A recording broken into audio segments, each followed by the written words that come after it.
Bien, bonjour à toutes et à tous.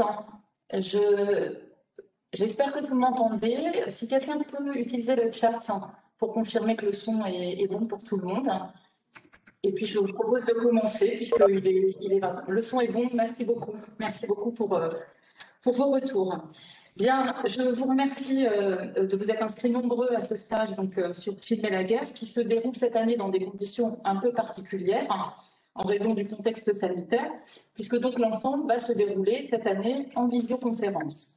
Alors, je tiens d'emblée à remercier Sandra Liman, professeure d'histoire-géographie et formatrice, qui a pris en charge toute l'organisation de ce stage depuis plusieurs mois et qui nous propose pour ces 2 jours de stage un programme d'une très très grande richesse. Voilà, donc elle est à mes côtés, c'est elle qui animera ce stage pendant 2 jours. Et je voudrais aussi bien sûr remercier l'ensemble des intervenants qui ont tous accepté sans hésiter de participer à ce temps d'échange et de formation dans des conditions très particulières. Voilà. Je vais continuer en enlevant le masque. Alors, la guerre est l'un des sujets les plus prisés par les réalisateurs de documentaires comme par les réalisateurs de fiction. Et de fait, la filmographie est à la fois ancienne et très riche, elle est considérable, ce qui se justifie donc par l'intérêt suscité par la guerre dans toutes ses dimensions auprès du grand public, mais vous l'avez sans doute constaté aussi, auprès des élèves au sein des classes.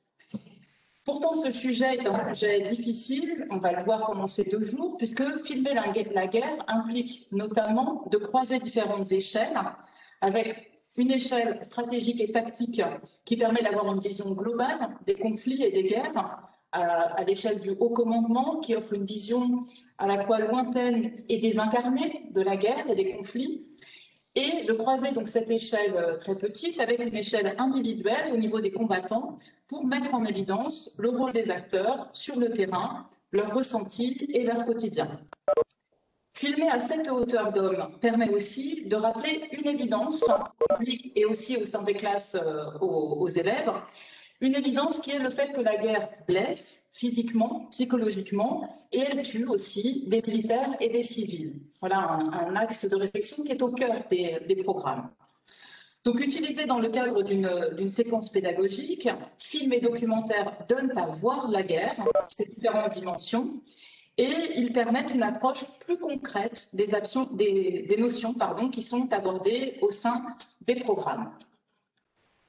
Alors, de fait, les programmes permettent, les différents programmes du collège au lycée offrent de nombreuses occasions d'aborder la guerre, notamment la guerre au XXe et au XXIe siècle, pour lesquelles nous disposons d'une profusion d'images dans certains cas, je pense notamment aux 2 guerres mondiales, mais aussi d'images beaucoup plus rares pour des conflits un peu moins médiatisés.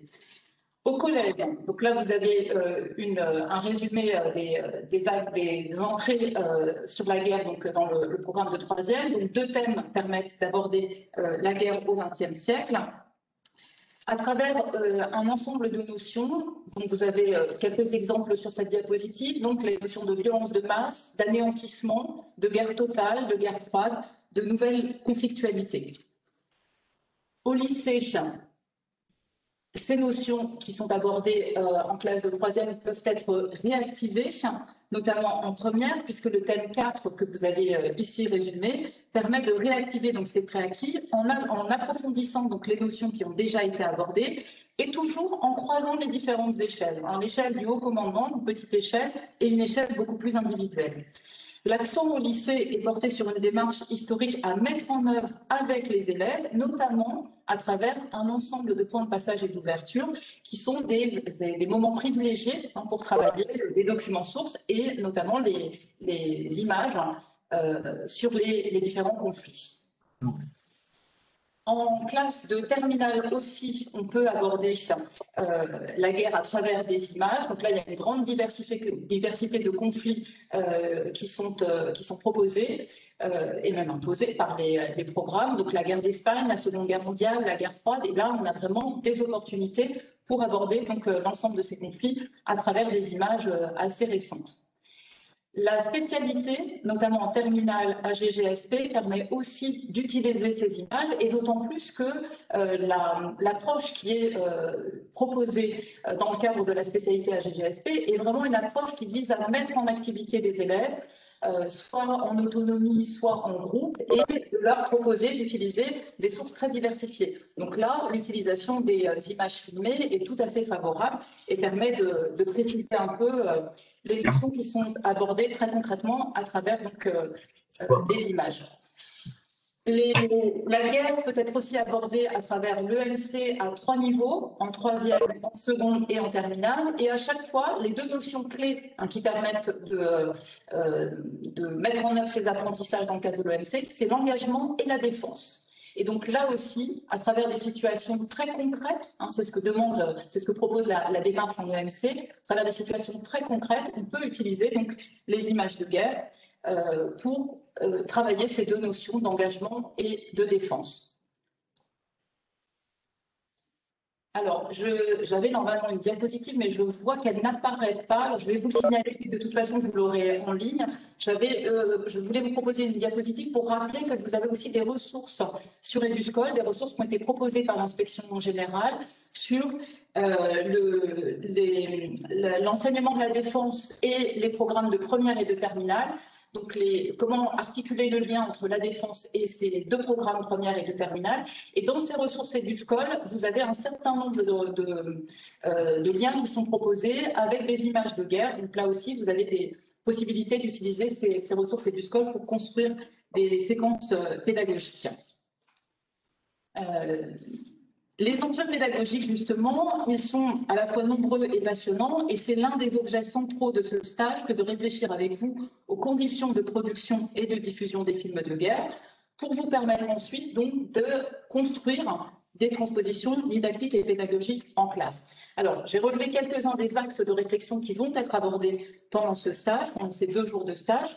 Il y a notamment la possibilité, à travers l'utilisation de ces images de guerre, de donner à voir la guerre en classe, pour concrétiser les notions que j'ai abordées, et puis d'autres notions, je n'ai pas du tout fait le tour des notions abordées dans les programmes, donc pour donner vraiment une approche très concrète de ces notions aux élèves, notamment la notion d'anéantissement et de guerre totale, qui sont très abstraites, et qui peuvent prendre une dimension très concrète avec des images de guerre. Il s'agit aussi de donner du sens et de démontrer à travers ces images qui montrent une réalité, même si ce n'est pas forcément la réalité. Ça fait partie des choses qui vont être aussi abordées. Ça permet aussi donc d'analyser, de travailler l'analyse des images auprès des élèves à travers ces images de guerre. Aussi de s'interroger sur les sources. J'ai fait un petit peu allusion tout à l'heure à travers l'enseignement de spécialité AGGSP, mais on peut le faire à travers les cours d'histoire ou de MC, s'interroger sur les sources, quelles sont les spécificités de ces vidéos, enfin de ces images filmées sur la guerre, qui les a tournées, dans quelles conditions, dans quel but, qu'est-ce qu'on choisit de filmer, qu'est-ce qu'on choisit de pas filmer. Voilà, toutes ces questions sont tout à fait pertinentes et permettent d'avoir d'autres approches avec les élèves. Et enfin, un autre axe de réflexion qui vous sera proposé dans ce stage et qui est tout à fait intéressant à travailler avec les élèves, c'est d'utiliser l'approche artistique pour filmer les images de guerre, pour montrer des images de guerre, afin d'exprimer autre chose, en particulier toute une dimension sensible et indicible qui fait partie aussi de l'expérience de guerre dans son ensemble.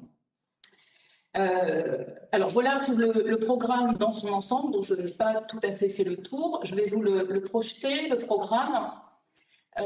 Donc ça, les différentes interventions vont se succéder à partir d'aujourd'hui. Alors juste une petite incise sur la première intervention que nous avons dû annuler avec regret, puisque pour des raisons médicales, Monsieur Philippe Simon n'a pas pu être présent parmi nous aujourd'hui. Alors bien entendu, nous lui souhaitons un prompt rétablissement. Et nous verrons avec lui comment ultérieurement peut-être proposer la conférence qu'il a travaillée. Un peu plus tard, on vous tiendra informé, ou alors mettre en ligne des ressources qu'il pourra nous proposer pour traiter le sujet dont il avait l'intention de parler. Alors, ce programme que vous avez là, dont vous avez là la trame, l'agenda, en fait, il va s'articuler autour de 3 axes de réflexion. Un premier axe de réflexion donc, qui concerne la production des images de guerre. Un deuxième axe de réflexion sur les usages des images de guerre. Et enfin, un troisième axe de réflexion sur les ressources et comment construire des transpositions didactiques et pédagogiques à destination des élèves. Alors, je vais maintenant laisser la parole à Madame Liman, qui animera donc l'ensemble de ce stage, et puis ensuite à Marie-France Montel, qui nous parlera aujourd'hui de la campagne d'Italie. Je voudrais juste vous préciser plusieurs points auxquels j'ai fait un petit peu allusion tout à l'heure.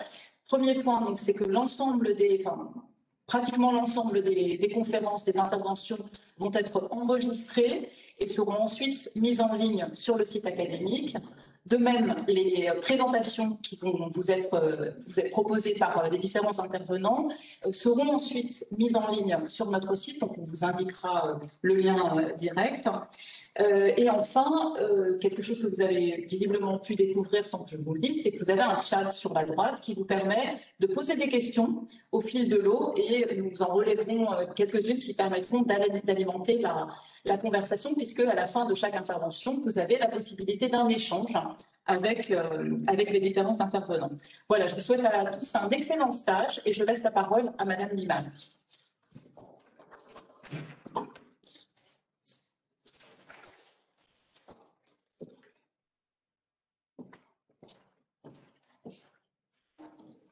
Bien, bonjour tout le monde, bienvenue dans ce stage. Alors je commencerai moi aussi par remercier un certain nombre de personnes. En premier lieu, Madame Julienne qui m'a accompagnée pour réaliser ce stage, les intervenants qui ont tous été enthousiastes pour participer à ce stage qui était aussi proposé l'année dernière et qui avait été organisé par Madame Montel, que je remercie aussi chaleureusement. Voilà, et qui n'avait pas pu se tenir en raison du confinement, et les professionnels de la DAFOR, parce que vous avez bien compris que les conditions actuelles nécessitent un minimum de maîtrise au niveau technique. Donc, voilà. La première intervention est donc celle de Marie-France Montel, qui est enseignante d'histoire géo, qui enseigne aussi l'option art visuel, qui a été chargée des activités pédagogiques à l'ECPA de Fort d'Ivry pendant un certain nombre d'années, et qui a mené de nombreuses réflexions sur l'image de guerre, sur les différents enjeux que représente cette éducation, et qui va donc intervenir aujourd'hui sur les images comparées de la campagne d'Italie entre les actualités cinématographiques et la naissance du néo-réalisme. Donc Marie-France, tu dois être en ligne. Et je vais fermer mon micro pour te donner la parole. Donc Marie-France, je t'invite à intervenir. Et si vous avez des questions, donc comme l'a indiqué Madame Julienne, vous pouvez les noter dans le chat et je les relèverai et nous les poserons à la fin de l'intervention de Madame Montel.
Est-ce que vous m'entendez?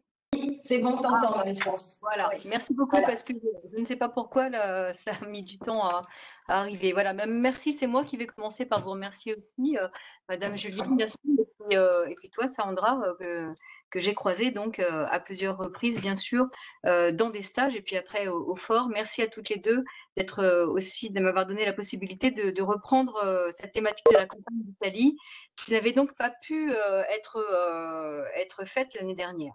Alors, je démarre tout de suite. Alors, étudier la campagne d'Italie n'a pas été, n'est toujours pas au cœur des programmes d'histoire. Pour rappel, cette campagne s'étend de juillet 43, débarquement des Américains en Sicile, au printemps 1945. Campagne moins connue, bien sûr, que les opérations de libération de la France, elle nous permet pourtant d'aborder avec nos élèves des questions intéressantes que les programmes de terminale, donc bien sûr, donc d'histoire géopolitique, sciences politiques intègrent. Et là, bien sûr, c'est le chapitre Faire la guerre, faire la paix qui est concerné. L'étude parallèle de deux sources cinématographiques, un documentaire donc, qui passera aux actualités cinématographiques, documentaire français qui s'appelle Les Croix de Lorraine en Italie et qui couvre la campagne menée par l'armée française donc, dans la péninsule. Et puis la deuxième source cinématographique est différente puisque c'est un film de fiction d'un grand réalisateur italien. Il y a évidemment l'intérêt de croiser le regard français et le regard italien. Ce réalisateur, c'est Roberto Rossellini, avec son film Paisa. J'y reviendrai donc évidemment plus longuement pour un petit peu présenter ces deux œuvres cinématographiques. Pour bien mettre en relation donc cette campagne d'Italie et ce que l'on peut faire nous dans nos classes, je vous proposerai donc de dégager trois questions principales. La première question est celle de la complexité des opérations militaires menées dans le cadre des coalitions. Cette question recouvre 1. La coordination des opérations, 2. Les relations entre les différentes armées qui peuvent être tout à fait simples ou tendues ou encore plus donc difficiles et allant jusqu'à la rivalité peut-être. Et ces relations concernent également les personnes avec les différents chefs d'armée bien sûr. On peut remarquer, on n'y pense jamais, mais que la situation créée donc au cours de cette campagne d'Italie et les victoires successives, qui ne sont pas venues tout de suite, mais enfin qui ont fini donc par s'installer, victoire de la coalition alliée, amènent aussi à une première expérience d'un gouvernement allié en territoire occupé.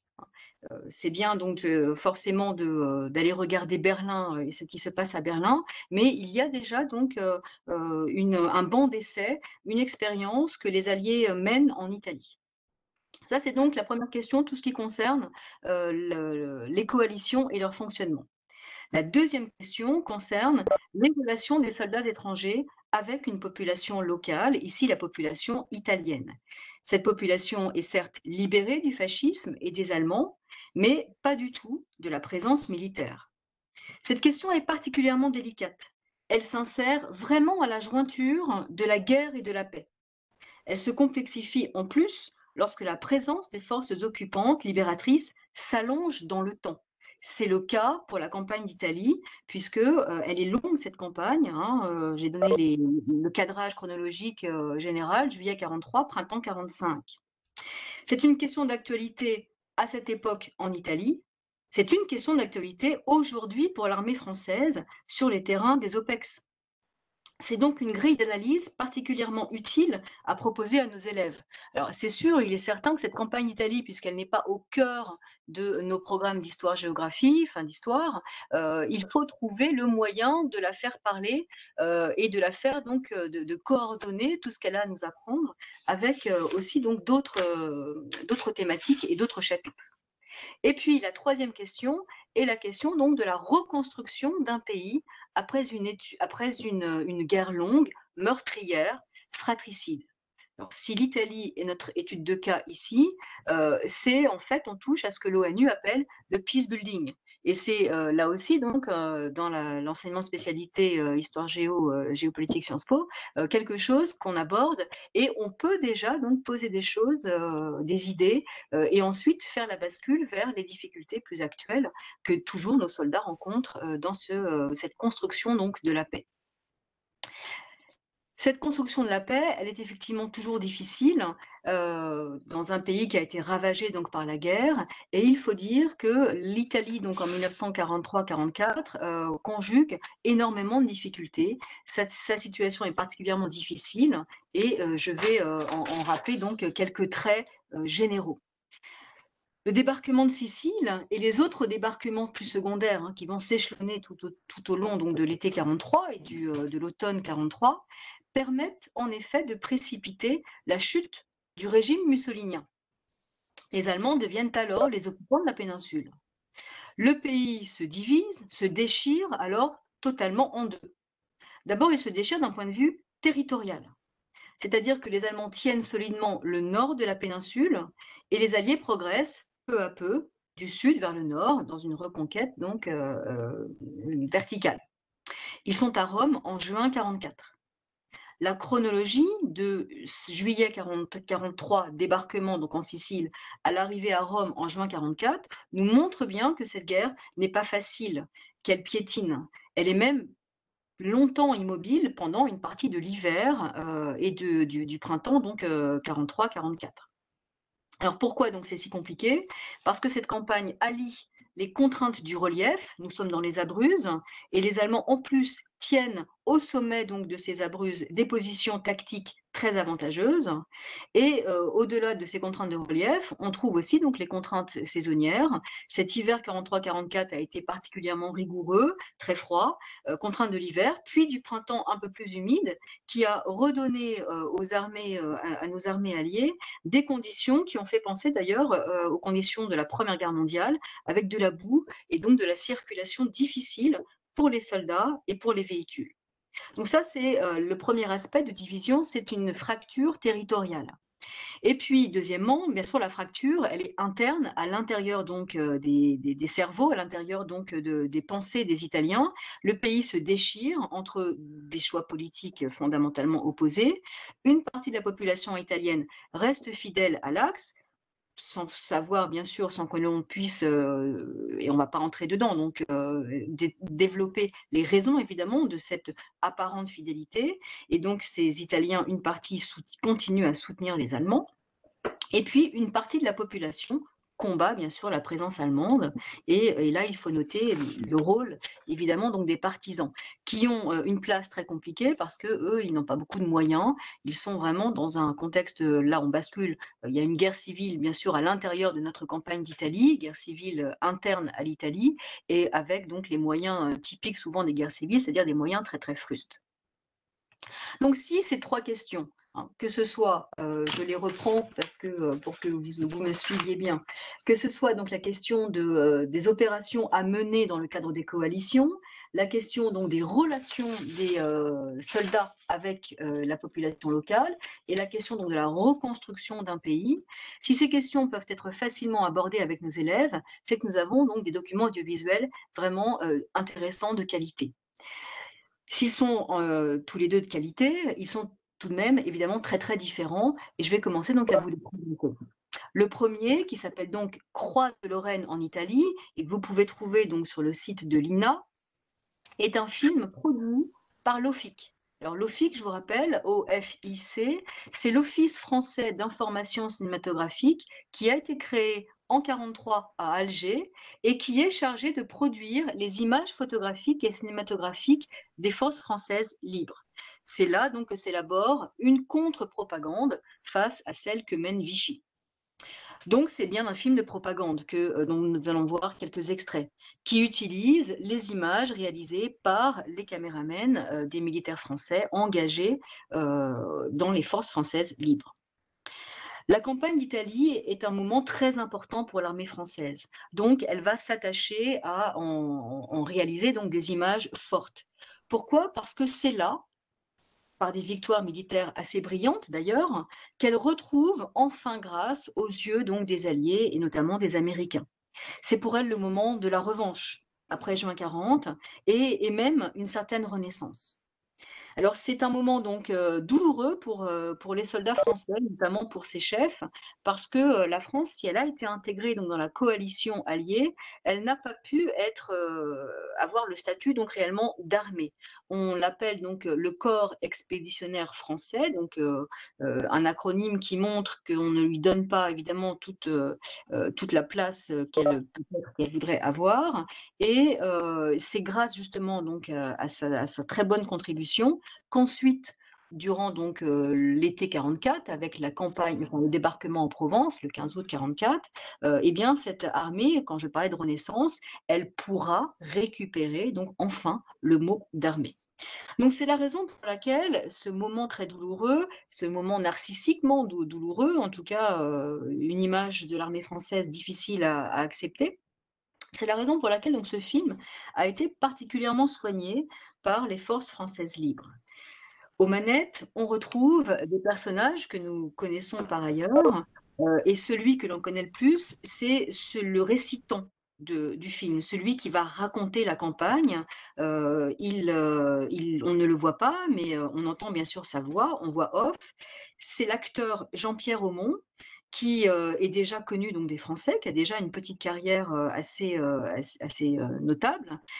Cette petite carrière assez notable comme jeune premier avant la guerre lui a permis d'ailleurs de partir aux États-Unis et de commencer une petite carrière donc à Hollywood.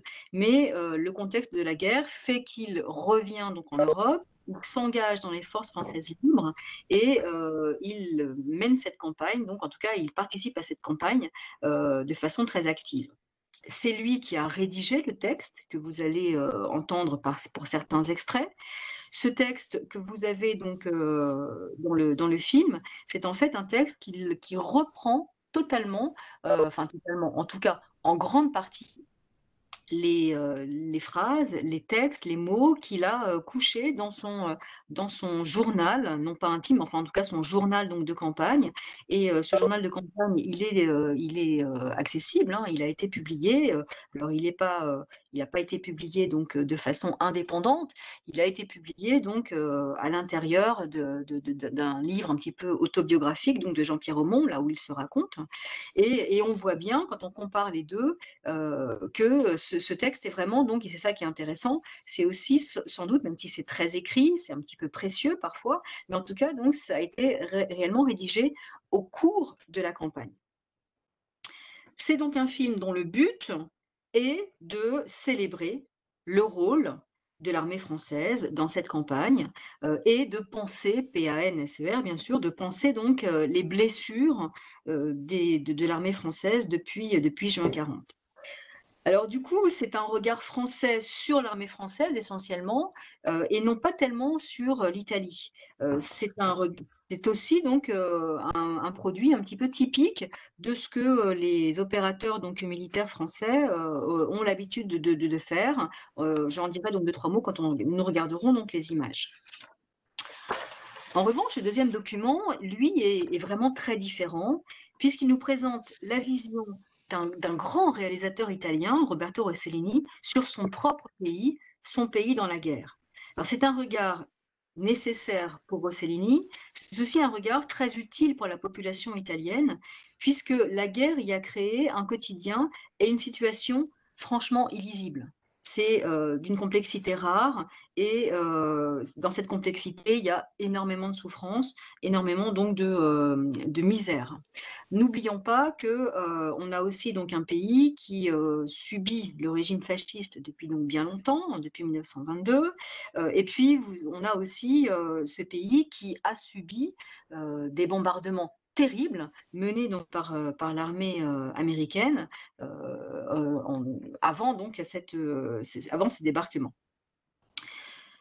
Ce film Paisa a aussi un statut très particulier pour les Italiens. Pourquoi ? Parce qu'ils n'ont que très peu d'images, d'archives de cette époque. Et du coup, le film en fixant cette réalité douloureuse, eh bien, il donne aussi donc il va créer donc des images qui sont devenues des images de mémoire, des images un petit peu iconiques.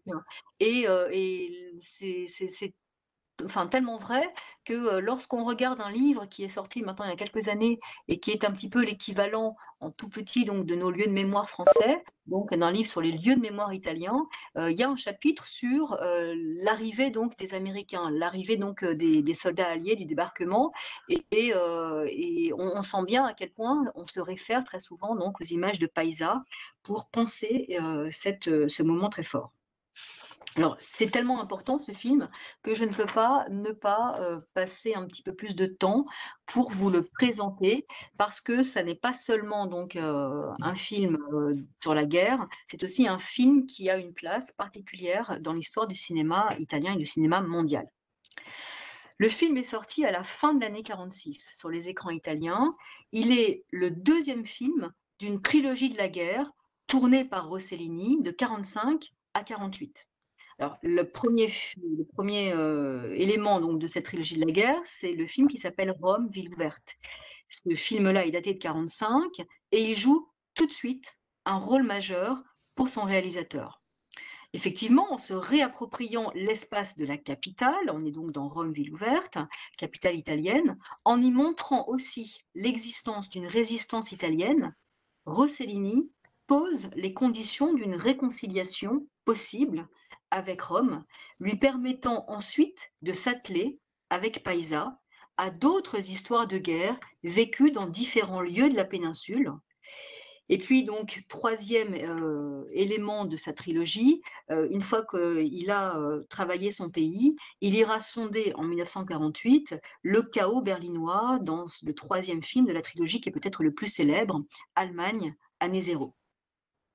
Paisa donc évoque la libération de l'Italie de novembre 43 à l'hiver 44, selon un découpage en 6 chapitres de la Sicile jusqu'à la plaine du Pô. Donc, Rossellini fait déjà un constat de fragmentation de son pays parce que ces 6 chapitres sont, juxtaposés avec vraiment, donc ce sont 6 petites histoires différentes qui vont se succéder et chacune se termine avec une image au noir, avec une volonté donc de les couper les unes par rapport aux autres. On a un pays en miettes, en fait. Qui est Rossellini donc en 1945? Eh bien, il a 40 ans, il est déjà un réalisateur confirmé.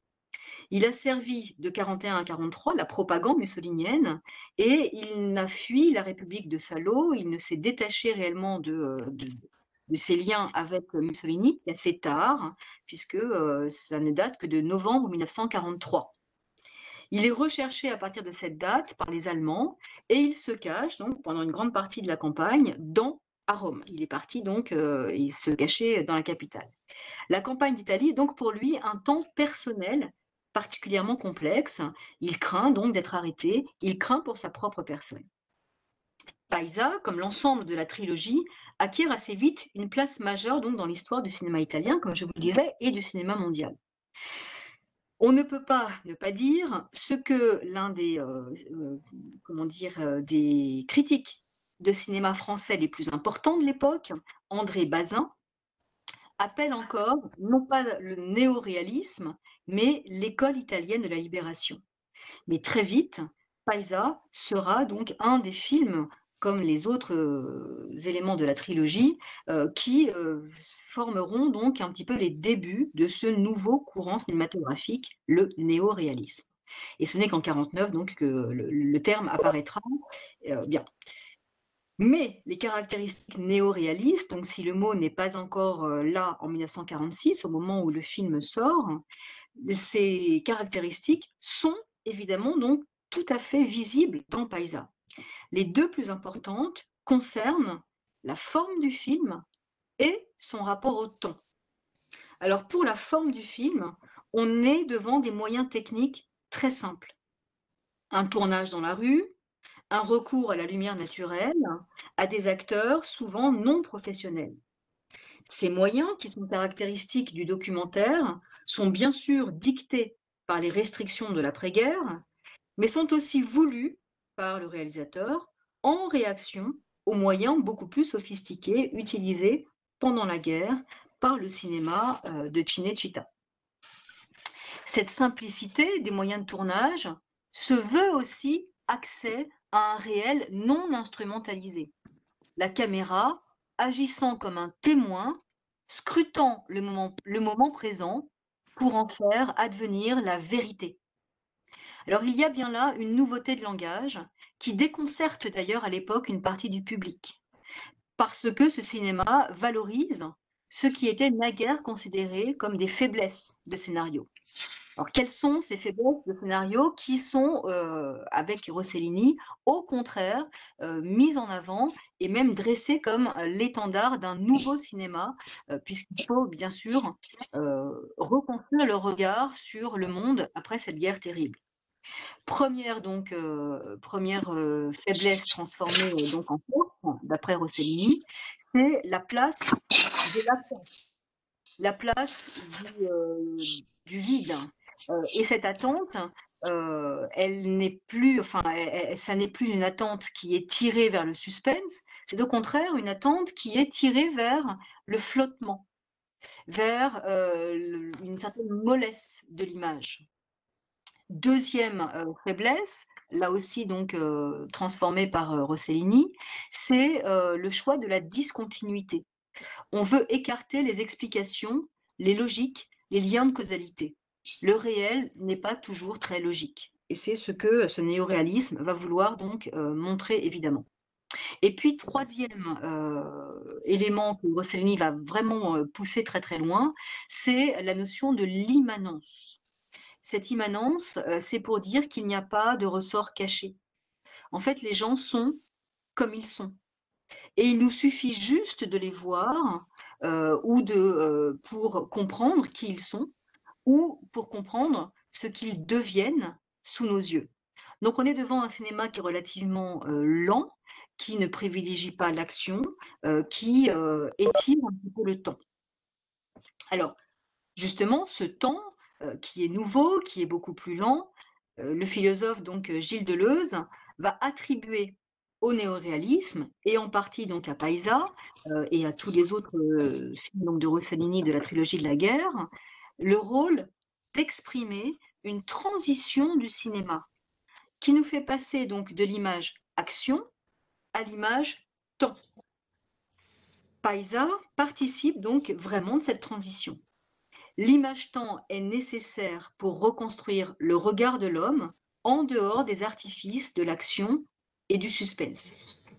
Rossellini expliquera plus tard, je le cite, c'est plus clair ainsi, « Pour moi, le néoréalisme est surtout une position morale. Cela devient ensuite une position esthétique. Il faut que le cinéma enseigne aux hommes à se connaître.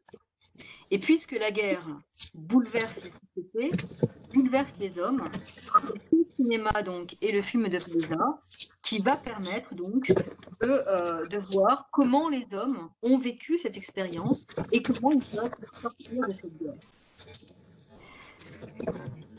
Ce projet il est donc urgent pour Rossellini puisque le quotidien de l'Italie est complètement donc obéré. Dans ce film, il tend un miroir donc, à ses concitoyens et il leur donne des moyens peut-être donc de réfléchir pour tenter de se reconstruire. Aussi Paisa est-il dans le contexte de l'après-guerre italien bien plus qu'un seul témoignage sur la libération du pays. Il articule à cette trame historique deux questions fondamentales. Tout d'abord, la possibilité d'une rencontre ou non entre Alliés et Italiens. Et là, on peut revenir donc sur le titre du film, Paisa, c'est en fait la déformation par les Américains du mot italien paesano. Le mot paesano, donc, qui veut dire paysan, et qui va être prononcé petit à petit par les Américains en paisa, va finir donc par dire copain. Chaque chapitre du film raconte d'ailleurs une histoire par le biais du regard étranger qui est posé sur la population italienne.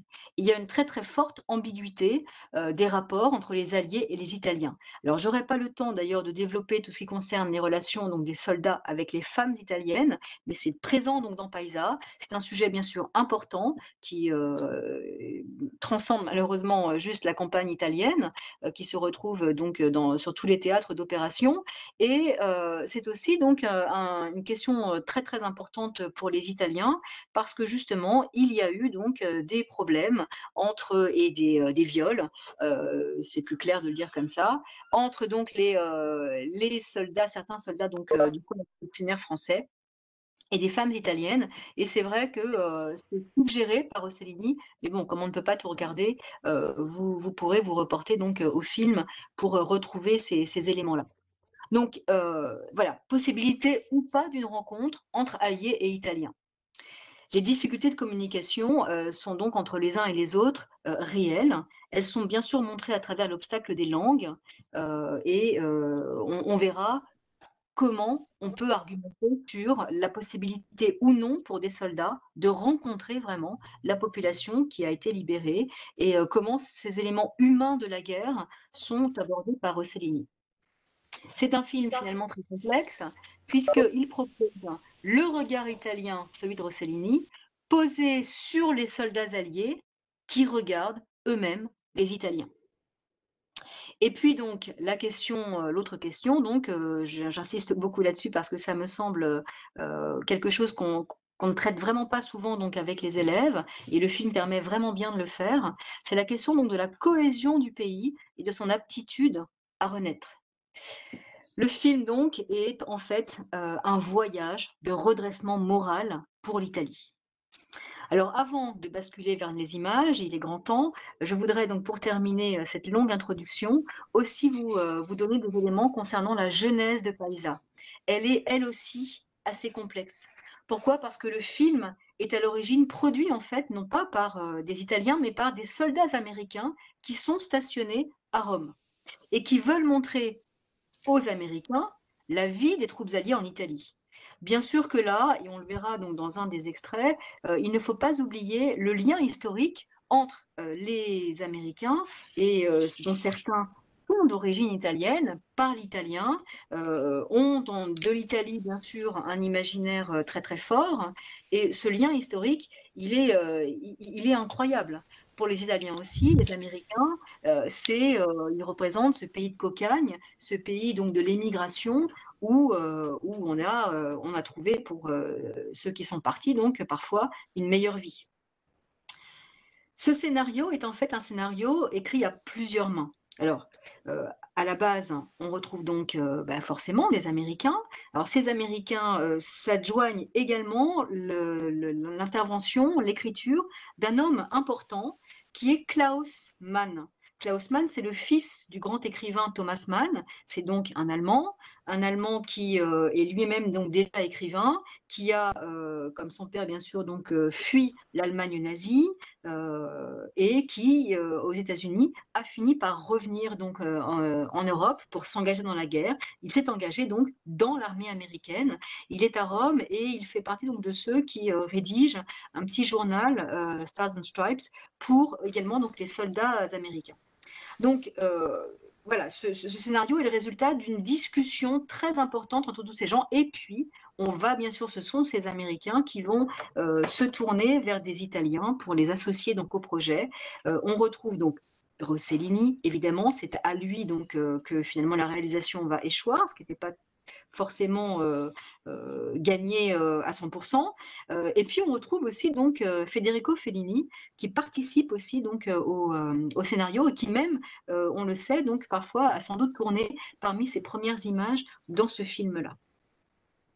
Dernier point, les images donc, de Paisa intègrent des images d'actualité et ce qui permet aussi donc de poser la question du statut de l'image, image donc d'actualité, image tournée sur le moment ou image donc de fiction, image totalement donc travaillée, construite évidemment par le réalisateur. On verra qu'est-ce qu'on peut donc dire de cette confrontation. Alors voilà, enfin, j'en viens à cette fin donc d'introduction et je vous propose d'entrer donc dans le cœur de ces trois thèmes pardon, que je vous ai proposés. Et on va aborder donc le premier thème sur la question donc de la coalition et des problèmes inhérents aux opérations menées dans le cadre d'une coalition avec le film donc Croix de Lorraine. Donc je crois que vous avez eu le lien pour aller donc voir, visionner vous-même ce film sur le site de l'INA. Ce que je vous propose comme extrait, c'est un extrait donc qui dure 2 minutes. Il faut donc se rendre à la minute, donc dans le timecode 12 minutes 29, et puis donc on s'arrêtera à 14 minutes 27, 12 minutes 29, 14 minutes 27. C'est donc les 2 minutes qui vont nous permettre de retrouver nos Français à Rome. Cette partie, donc cet extrait, nous emmène avec les Américains donc dans cette entrée de Rome. Ce qui m'intéresse de regarder, c'est la façon dont les Français vont donner de la place et vont montrer les Américains et puis donc évidemment les Français. Donc je vous laisse regarder cet extrait. Et puis, donc, on se retrouve dans 2 minutes. Peut-être que vous avez pu donc visionner donc ces 2 minutes. Hein.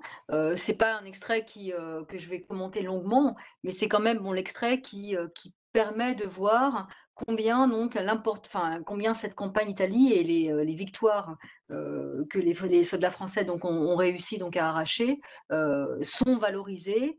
Sans bien sûr donc minimiser la présence des Américains.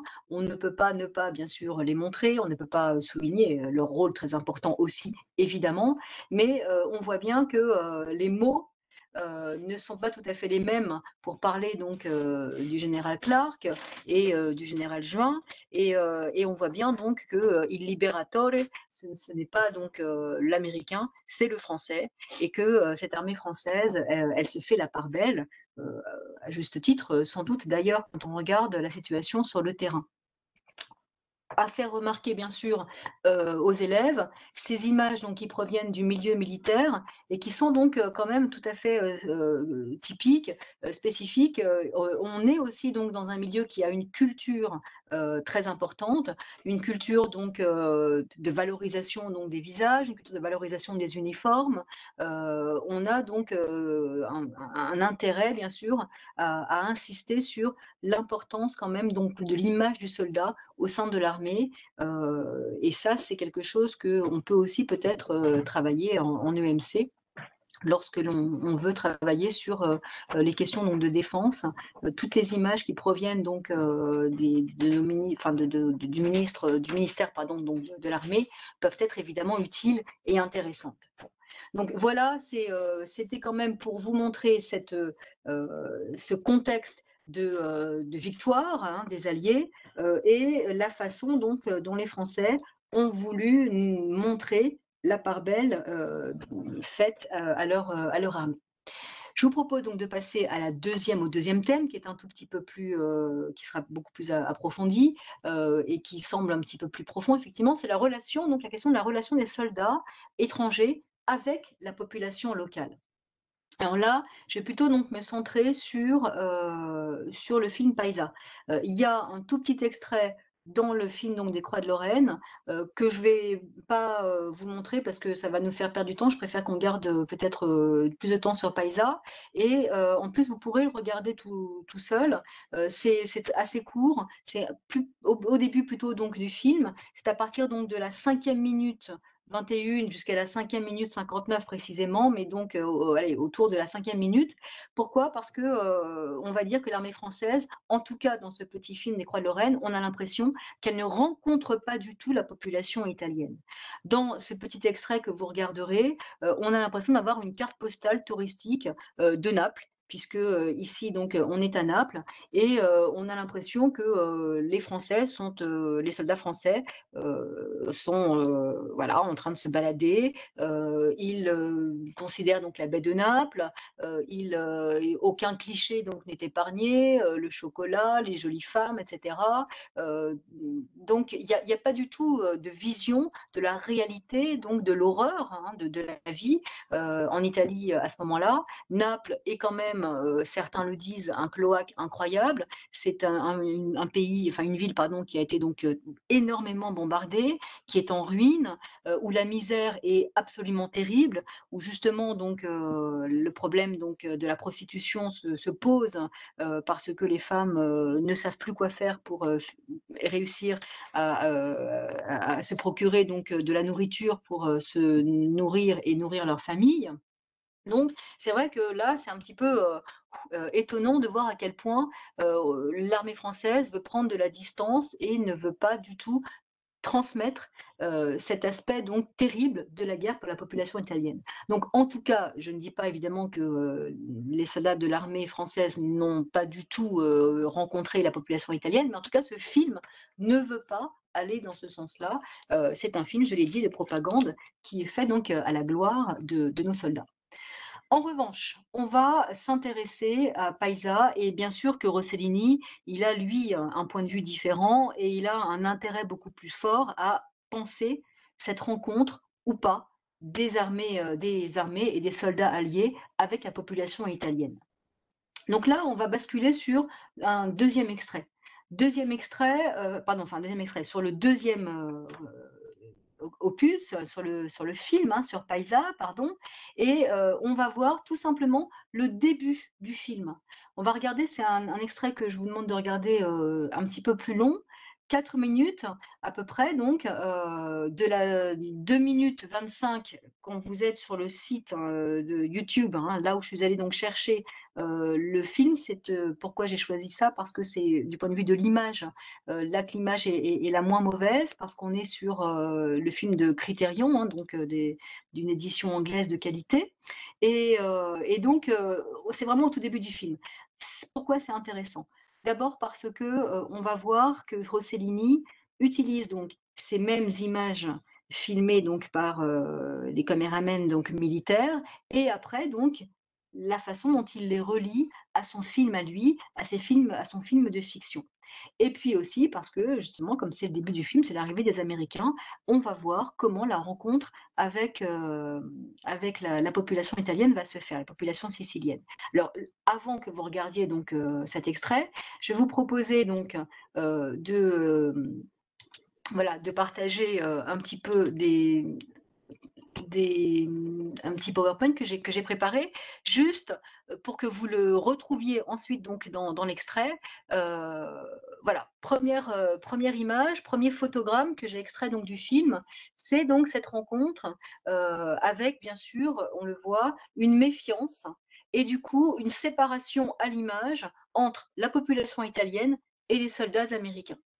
Au début, donc, on appelle ça en langage cinématographique du champ contre champ, et dans ce champ contre champ, on doit toujours donc souligner que c'est une façon d'opposer des groupes qui peuvent être des groupes donc hostiles les uns par rapport aux autres. Donc c'est très clair, au début c'est la méfiance, donc les uns et les autres ne peuvent pas être ensemble à l'image. Et puis ensuite, dans ce petit extrait, vous allez voir les soldats donc américains et les Italiens donc vont se rapprocher donc les uns des autres. Ils vont se faire face, mais la séparation est encore donc très très nette. Il y a une espèce de Marie-France. Marie-France? Oui, je Oui, t'écoute. en fait, Oui. on ne voit pas ton PowerPoint. Ah, parce que Ouais. j'ai partagé. Tu as partagé? Alors attends, c'est peut-être moi qui dois éteindre. Alors attends, je l'ai partagé. Alors.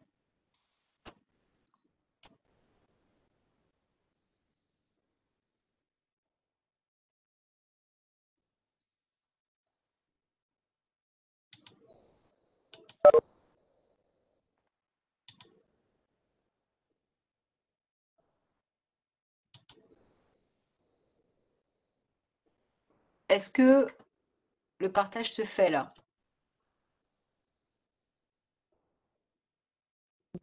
C'est en train, apparemment. Il charge, tu vois. Oui, ça charge. Ah oui, c'est bon. Voilà, ça y est, c'est bon normalement. Ah ben voilà. Donc je reviens, je vais passer vite, c'est juste pour que vous revoyiez donc l'image. Donc premier temps de la rencontre, la méfiance et la séparation donc à l'image. On ne peut pas être ensemble. Ensuite donc le deuxième temps de la rencontre, c'est la confrontation. Les Américains donc d'un côté et puis les Italiens donc de l'autre. Ils sont séparés donc par une barque qui montre quand même la distance qui reste entre les uns et les autres. Le troisième temps donc de la rencontre, c'est le temps de la douleur. Et c'est vrai qu'il y a un plan de ce petit début qui est vraiment très très beau, me semble-t-il, et très fort du point de vue donc du symbole. C'est que cette séparation, elle se fait alors, vous verrez donc dans le film, ici à droite, le soldat américain, c'est celui donc qui va permettre un début de rencontre parce que c'est lui qui est d'origine italienne. Son père est né en Italie et donc il parle italien. Il va être l'interprète des soldats américains avec le groupe ici donc de Siciliens. Mais la rencontre, elle est difficile. Pourquoi? Parce qu'ici on voit au centre bien sûr de l'image, Rossellini nous montre un voile. En fait, c'est une femme bien sûr qui est voilée ici. Pourquoi elle est voilée? Parce qu'elle est en deuil. Et ce deuil, c'est lié à ce que les Américains, à ce que les Alliés donc, ont apporté avant de débarquer, c'est-à-dire les bombardements ou les premiers combats qui ont pu avoir lieu. Et cette femme, elle a perdu son fils et donc il a été tué par les Américains. Donc la rencontre, elle est très compliquée parce que, bien sûr, la population, elle, doit rencontrer des gens qui sont responsables de la mort de certains de leurs proches. Et puis, ensuite, parce que justement le lien historique, le lien italo-américain fonctionne très très bien, on entoure tout d'un coup donc les soldats américains et toute la population italienne. On est ici, vous verrez, donc dans une petite église. C'est pour ça que j'ai choisi donc le mot de communion pour l'interrogation. Est-ce que finalement c'est possible que ces soldats américains soient en sympathie, en symbiose, en communion donc avec la population italienne? C'est la question qui est posée donc dès le début du film. Donc, pour que vous retrouviez un petit peu ces photogrammes, que vous les repériez, je vous propose donc maintenant d'aller chercher sur le site YouTube, donc le site, enfin en tout cas la page qui concerne le film Paisa. Et donc les timecodes sont cette fois-ci un petit peu plus longs. On part donc de 2 minutes 25 à 6 minutes 33. 2 minutes 25 à 6 minutes 33. Assez fin que Rossellini a fait pour poser cette question qui est bien sûr fondamentale. N'oubliez pas que pour les Italiens, hein, et j'avais été donc étonnée de voir que dans ce livre sur les lieux de mémoire italiens, le débarquement, l'arrivée des Alliés fait partie des lieux de mémoire. Donc c'est quand même une question de poids. Un autre épisode qui se situe donc à Naples. Alors, ah oui, attendez, avant de passer donc à Naples, je voudrais quand même dire un mot de ce début de film où on voit donc justement le passage entre des images qui sont donc des images d'archives, d'actualité, en tout cas des images faites par les armées, donc on le voit bien, et puis ensuite le lien, l'histoire qui démarre, et le statut donc de ces images évidemment ne fait pas illusion. On voit bien qu'on n'est plus donc dans des images d'archives.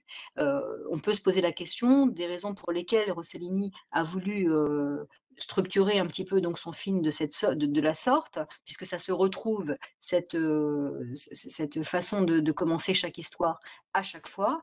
On peut dire donc d'une part qu'il y a volonté évidemment d'enraciner ces récits dans une vérité, dans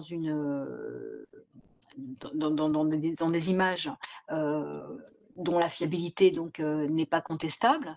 Et puis on peut peut-être aussi imaginer que Rossellini a voulu donner donc à ces images de fiction le statut aussi donc d'archives, comme je vous le disais, et que ces images donc des actualités, images vraiment d'archives, contamineraient entre guillemets de façon positive par porosité ces images à lui pour devenir donc aussi images d'archives.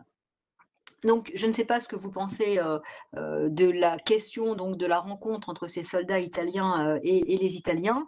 Il y a déjà eu un petit bout de chemin qui a été fait. Ensuite, il va y avoir donc cette jeune fille qui va les accompagner et voilà, je vous laisse découvrir la suite si vous voulez donc regarder absolument l'intégralité de Paisa, ce que je vous conseille évidemment.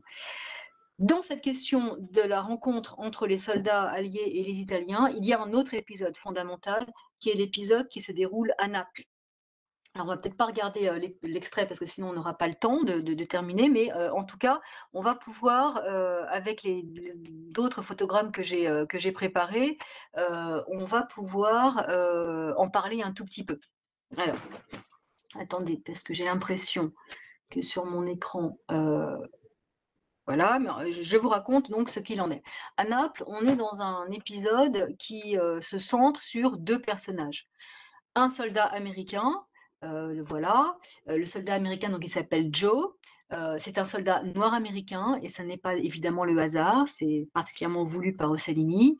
Et un petit garçon qui petit à petit donc est un petit Gavroche, hein, vous le voyez donc ici donc à Naples. La place de l'enfant dans le cinéma italien et notamment dans le cinéma néo-réaliste est évidemment très importante.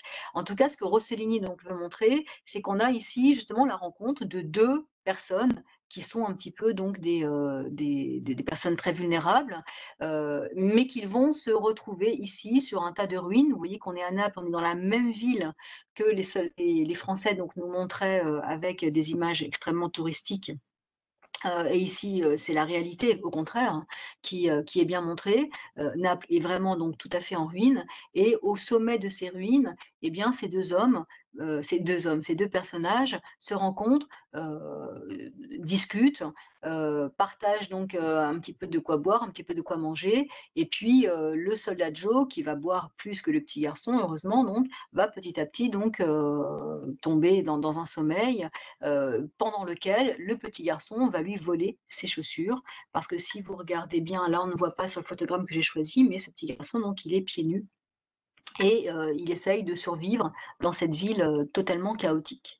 Donc, dans cette première étape de la rencontre, il y a l'idée donc de la complicité qui est possible, même si c'est une complicité entre deux personnes un petit peu vulnérables. Et à un moment donné, donc, le soldat Joe, qui bien sûr montre au petit garçon qu'il est un héros, qu'il est un soldat américain, que lui, il vient des États-Unis et que c'est donc un pays de cocagne. Et puis tout d'un coup, sa voix se brise un petit peu. Et puis il dit non, en fait, moi, je ne vis pas, enfin, je vis là-bas, mais ma vie à moi, elle n'est pas un pays de cocagne. Et là, on le retrouve évidemment tout le problème encore de la ségrégation, bien sûr, aux États-Unis à cette époque. Ce moment de complicité, il est donc très vite il est très vite, oui, annulé. Pourquoi? Parce que ce petit garçon, en fait, a volé les chaussures, comme je vous le disais, donc du soldat endormi. Et à un moment donné, parce que ce soldat américain le retrouve, il fait partie, vous le voyez, de la military police, donc ça veut dire qu'il parcourt la ville un petit peu pour veiller à l'ordre public. Et puis tout d'un coup, il revoit ce petit garçon et sa voiture s'arrête. Il va donc l'attraper. Et vous voyez qu'ici, donc, le pare-brise, bien sûr, montre cette déception, cette division, contrairement à la complicité qui était donc l'autre photogramme. Le soldat américain n'est pas content du tout, évidemment, de s'être fait voler ses chaussures. Et il va houspiller un petit peu le petit garçon, il va lui dire, écoute, il faut que tu me rendes ces chaussures, voilà, tu vas me dire où tu habites, et puis je vais aller dire à tes parents, évidemment, le petit voleur que tu es. Le petit garçon, donc, emmène effectivement Joe là où il habite, et c'est là que Joe découvre la réalité de la vie quotidienne de la population, donc de la population napolitaine à l'époque, une population qui vit dans des conditions absolument misérables. Ici, donc, le nouveau photogramme nous propose d'entrer donc dans des grottes dans lesquelles la population, bien sûr, a trouvé refuge, rappelle à nouveau, bien sûr, des bombardements tellement nombreux qui ont détruit la ville, et tout d'un coup, le soldat Joe, qui voulait donc un petit peu tirer les oreilles du petit garçon devant les parents, est saisi par l'horreur, et en se rendant compte qu'il y a un gouffre, évidemment, qui sépare le point de vue, donc son point de vue à lui, et le point de vue donc de la population italienne qui fait ce qu'elle peut donc pour survivre. Et là, on a une scène qui est vraiment extrêmement belle, beaucoup d'émotions, et ce gouffre qui sépare deux mondes, c'est très violent pour, Joe, puisque, bien sûr, il a en lui aussi lui-même donc des fêlures, des personnelles. Et puis lorsque le petit garçon lui, explique que finalement il n'a plus de parents, puisque son père et sa mère ont été tués par les bombardements, cette réalité, elle est insupportable pour Joe, et le choix, enfin, l'action donc qu'il choisit, en tout cas ce qu'il ne peut plus faire qu'autre chose, c'est de partir, c'est de fuir. Et cette rencontre donc se termine, et c'est une image évidemment très dure, par ce soldat Joe donc qui s'enfuit, qui sort de la grotte, qui monte très vite dans sa voiture et qui s'en va, laissant tout le monde. Donc il n'y a pas de rencontre réellement donc qui a été possible, même s'il y a eu des moments donc et d'autres chapitres esquissent encore d'autres types donc de rencontres, mais cet épisode-là, il est vraiment extrêmement clair. Il n'y a pas vraiment de rencontre possible. Les situations donc sont trop compliquées. Alors j'aurais voulu vous laisser le temps de regarder cet extrait là durant cette matinée. Il est un petit peu long à nouveau. Cette fois-ci, il fait presque 5 minutes, donc on ne va pas le faire. Mais je vais vous donner donc les time codes. Cet extrait, vous le retrouvez à la 34e minute 38 secondes, donc 34-38 en gros, comme premier time code. Deuxième time code, 39-13. Donc 34e minute 38 secondes pour le début de la séquence, de l'extrait, et 39e minute 13 secondes pour la fin de l'extrait. Je préfère garder un petit peu le temps qui m'est imparti pour aborder donc la dernière question, qui est celle donc de la reconstruction du pays. Donc cette thématique qui fait vraiment la jointure entre faire la guerre, faire la paix, en fait, dans nos programmes d'histoire géo en terminale d'enseignement de spécialité. Alors là, c'est donc un autre chapitre du film Paisa qui est intéressant à voir, parce que c'est le moment qui se déroule donc dans la ville de Florence. Cette ville de Florence est effectivement le théâtre d'affrontement entre l'armée allemande d'un côté et les partisans antifascistes et l'armée alliée de l'autre. La ville est complètement coupée en deux, donc elle est un symbole un petit peu de l'Italie en elle-même. L'épisode en question est le 4e sur les 6, donc il est à peu près donc à la moitié. La ville est coupée en deux, donc c'est le fleuve Arno qui en est la frontière. Au nord, donc je disais les Allemands et certains partisans qui luttent contre les Allemands, et au sud, la ville libérée avec donc la présence des soldats alliés. Et ici, donc à Florence, ce sont donc les Anglais qui sont plutôt présents. On suit donc le parcours de deux personnages qui veulent se rapprocher absolument donc du lieu des combats, qui sont donc dans la partie sud, et qui veulent basculer donc dans la partie nord de la ville. Pourquoi veulent-ils se rapprocher donc du lieu des combats? Parce qu'ils veulent retrouver des proches, des personnes qui sont évidemment les leurs. On a d'abord donc un Italien qui s'appelle Massimo et qui lui donc veut tout simplement rejoindre sa famille et il est prêt donc à tout pour y réussir. Et puis, on a un autre personnage très intéressant. Ça permet aussi, donc, évidemment, de travailler la rencontre entre les étrangers et les Italiens.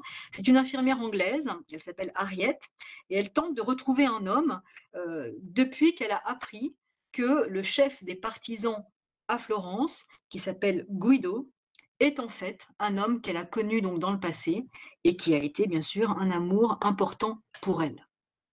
Donc dans cet extrait, on suit en fait ces deux personnages qui vont traverser la ville en voulant se rapprocher donc du lieu des combats.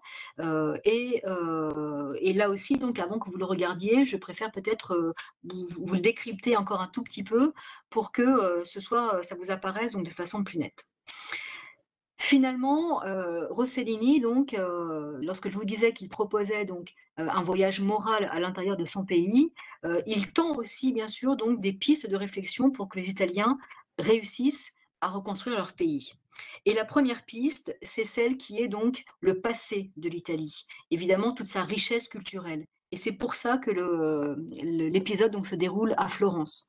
Pourquoi? Parce que si Florence est l'une des grandes capitales de la Renaissance, donc au XVe, XVIe siècle, ce serait donc aussi la ville qui pourrait donc symboliser cette Renaissance nécessaire en 45-46 donc pour le pays. En fait, que dit Rossellini dans cet extrait? Il dit qu'il faut donc que les Italiens inventent un nouveau regard. Et du coup, vous allez voir dans cet extrait plein de petits indices qui travaillent cette notion donc d'inventer, de construire un nouveau regard. D'abord, n'oublions pas qu'on est à Florence, dans une des villes où la Renaissance a inventé donc l'idée de la perspective. Et la perspective, c'est donc appliquer un regard nouveau et notamment sur une ville. Et vous verrez qu'on voit donc à certains moments des aperçus comme ça donc de la ville qui vraiment font penser à la construction donc d'un tableau et qui se réfère à un imaginaire culturel que l'on partage tous. Ensuite, vous verrez parce que, si vous vous intéressez donc à cet épisode-là, il faudra donc en prendre encore un plus grand extrait et vous verrez que justement le regard il est travaillé tout le temps dans cet épisode. On voit donc les Anglais qui, avec bien sûr des lunettes de vue, des jumelles, regardent la ville au loin. On voit les Italiens qui eux-mêmes avec des jumelles donc suivent les combats de loin, sans qu'on nous on voit du tout les combats, mais en tout cas on voit les gens qui regardent. Et puis vous allez voir donc que cette invention d'un nouveau regard, eh bien Rossellini nous dit qu'il n'est peut-être pas si facile que ça, et ce sera le rôle donc des lunettes de soleil. Certains donc personnages, il y en a deux, Massimo lui-même, puis après donc un partisan, sont montrés donc avec des lunettes de soleil pour indiquer tout simplement qu'ils se trompent sur la réalité et qu'ils sont du coup peut-être, ils ne sont pas dans la bonne attitude pour essayer de reconstruire ce pays. Ça, c'est donc la première piste offerte par Rossellini. Il faut reconstruire son regard, et c'est donc à Florence que c'est possible, et on peut se nourrir de toute cette culture, de tout cet humanisme que l'on retrouve donc à Florence. Deuxièmement, c'est l'autre piste, c'est le lien spirituel. Parce que la fin donc du petit extrait se termine de façon tragique par la mort d'un des personnages. Et on voit là toute la veine chrétienne que Rossellini donc travaillera encore plus dans ses films ultérieurs. En fait, ici, Rossellini est traversé évidemment donc par la culpabilité chrétienne, parce que donc le pays, depuis 1922, s'est vendu, entre guillemets, donc à un dictateur et a choisi bien sûr de faire alliance avec les forces de l'Axe, avec donc Hitler, avec toutes ces idéologies donc mortifères. Et du coup, il y a donc toujours l'idée de la culpabilité et de la recherche de la transcendance, la recherche donc de la rédemption. Et cette recherche de la rédemption, Rossellini va l'exprimer d'un point de vue cinématographique avec un travail sur la verticalité. Les deux personnages, Massimo et Harriet, ne vont cesser donc d'escalader, de descendre ou de monter des escaliers, des échelles, dans cet épisode en fait qui résume ce par quoi l'Italie donc est passée avec une descente parfois donc dans le degré donc de l'humanité et puis la volonté donc de remonter et de se reconstruire. Et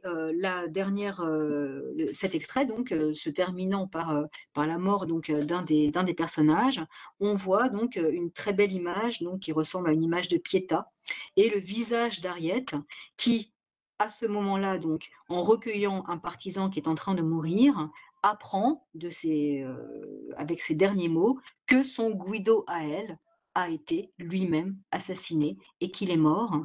Et du coup, donc, son visage se lève, dernier donc mouvement vers la verticalité, son visage se lève, évidemment, donc là aussi dans un mouvement très pictural de Pietà, et elle comprend qu'elle est là en fait pour incarner la souffrance et pour recueillir toute la souffrance donc de ces morts et la souffrance donc de cette guerre.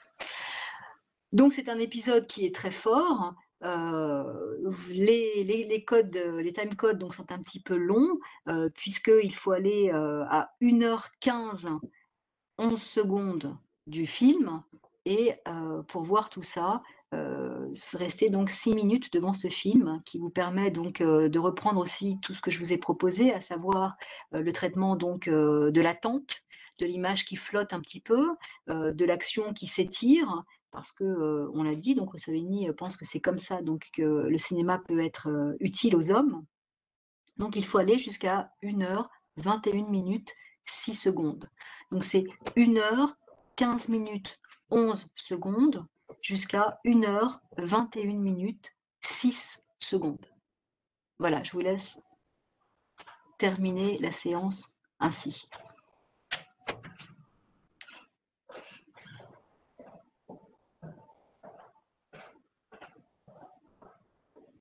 Cet extrait qui est assez beau, hein, qui brasse quand même des questions fondamentales. Donc avec cet extrait, pour moi, ça clôt un petit peu les idées que je voulais vous proposer en utilisant cette campagne d'Italie par rapport donc à nous, ce que nous pouvions en tirer comme réflexion à mener avec nos élèves. Il me semble aussi que on peut peut-être aborder ce travail en EMC, même en classe de première, avec cette thématique de la violence qui traverse l'année, même si donc le programme nous demande d'orienter vers un petit peu autre chose, mais entre le programme d'histoire qui parle des guerres révolutionnaires, qui parle donc évidemment de toutes ces guerres également, ou en tout cas de ces révoltes durant le 19e en Europe, et puis qui revient chez nous en 1870, c'est la guerre de 70, et qui termine donc le chapitre avec 1919 et la tentative de reconstruire donc le monde et l'Europe donc après la Première Guerre mondiale. Ces idées du rôle que les soldats ont avec les populations locales, sur les enjeux donc des différents pays pour se reconstruire, qui sont donc des enjeux fondamentaux, peuvent être travaillés sur le temps long, me semble-t-il. Alors, pour le problème, c'est toujours donc avec quel outil on travaille, avec quel support on met en place cette réflexion.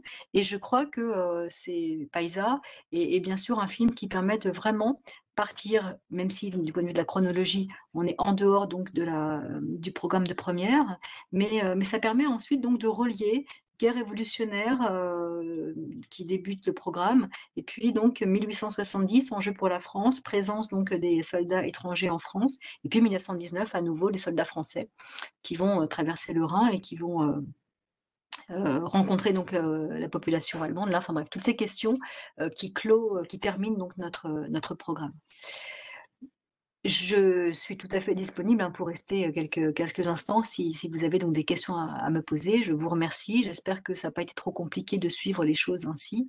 N'hésitez pas donc à revenir vers moi pour des précisions ou des éclaircissements. Merci à vous.